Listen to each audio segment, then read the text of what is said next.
এই বাংলাদেশে 24 সালে যারা শহীদ হয়েছে, অনেকে শহীদ বলতে চায় না, বলে না এমনি মরে গেছে। আপনি জান তো দেখি, আপনি এমনি মরে যান। শহীদ আবু সাঈদের জীবনের দাম ছিল না?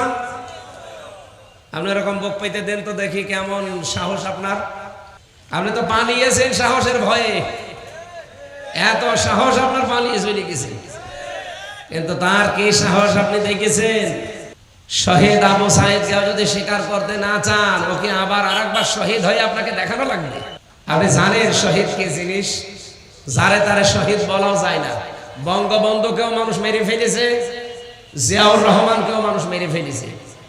একজনের নাম শুনলে দেখি মানুষ বলে শহীদ জিয়া, আর একজনের নামে আমি আজ পর্যন্ত শুনিনি যে শহীদ বঙ্গবন্ধু।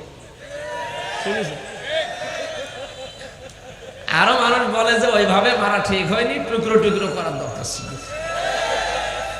কারণ উনি যা করেছে ৭৪ সালে, যে মুরব্বীরা দেখেছে, আমার তো ৯২ সালে জন্ম, খালি শোনা কথা।